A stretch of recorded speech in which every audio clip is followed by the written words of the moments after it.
Hello friend, मैं विकास स्वागत करता हूँ आप सभी का आपके अपने चैनल हेल्पिंग हैंड फॉरएवर पर। दोस्तों, तीन स्टॉक की बात करेंगे यहाँ पर, जिसमें एक स्टॉक में बोनस इशू है, दूसरे में स्टॉक स्प्लिट हो रहा है और तीसरा स्टॉक जो है बायबैक का ऑफर लाया है। तो सबसे पहले बात करते हैं बोनस इशू की। तो यहाँ पर जो स्टॉक है वैक्सटैक्स कोटफैब लिमिटेड, ये स्टॉक जो है अपने शेयरधारकों के लिए बोनस इशू ला रहा है। और यहाँ पर जो बोनस का रेशो रखा गया है वो 2:3 का है। इसका मतलब कि रिकॉर्ड डेट तक अगर आप इसके शेयर होल्ड करते हैं तो आपको हर 3 शेयर के बदले 2 बोनस शेयर मिलेंगे। और इसका जो रिकॉर्ड डेट रखा गया है, हालांकि अनाउंसमेंट जो है कंपनी ने वो 13 नवंबर को कर दिया था, और जो रिकॉर्ड डेट रखी गई है वो है 28 दिसंबर 2021 की। और ये स्टॉक जो एक्स बोनस होगा वो होगा 27 दिसंबर 2021 को। तो 27 दिसंबर से पहले अगर आप इस शेयर को खरीद लेते हैं और फिर रिकॉर्ड डेट तक होल्ड करते हैं तो आप जो है इस बोनस इशू के लिए एलिजिबल रहेंगे। स्टॉक का करंट मार्केट प्राइस 116 रुपये चल रहा है, और क्योंकि 27 दिसंबर एक्स बोनस डेट है तो 27 दिसंबर को इसका प्राइस भी एडजस्ट हो जाएगा एज पर बोनस रेशो।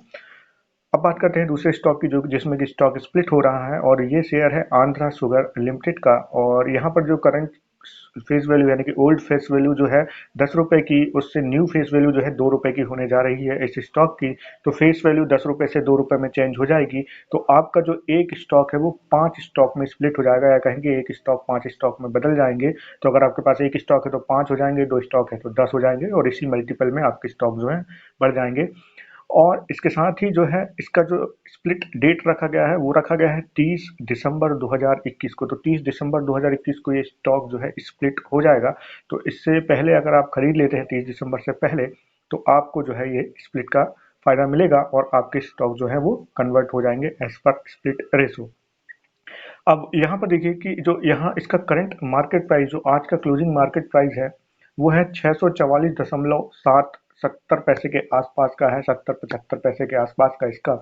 तो यहाँ पर जब ये अगर इसी प्राइस के आसपास रहता है 640 से 660 के बीच, तो स्प्लिट होने के बाद इसका प्राइस लगभग 120 से 130 के बीच प्राइस के आसपास आ जाएगा। हालांकि ये डिपेंड करेगा कि जो स्प्लिट होने के एक दिन पहले इसका प्राइस क्या रहता है, उसके हिसाब से ही यहाँ पर प्राइस एडजस्ट हो जाएगा। तो 30 दिसंबर को जो है आपको इसका प्राइस एज पर स्प्लिट एडजस्ट होते देखने को मिलेगा। अब बात करते हैं स्टॉक की, जो कि बायबैक करने जा रहा है, और यहाँ पर ये स्टॉक का नाम है मोइल लिमिटेड। और इसका जो बायबैक का ऑफर है टोटल कितने शेयर्स का है, तो 3.38 करोड़ शेयर्स के से भी ज़्यादा का जो यहाँ पर बायबैक करने जा रही है कंपनी। तो ये टोटल इक्विटी का अगर देखें, यानी कि जितने भी शेयर्स इनके मार्केट में फैले हुए हैं उसके 14.26% होता है। तो इतनी जो है शेयर्स बायबैक करने के लिए तैयार है कंपनी। और इसके लिए जो रिकॉर्ड डेट रखी गई है वो 31 दिसंबर 2021 की है।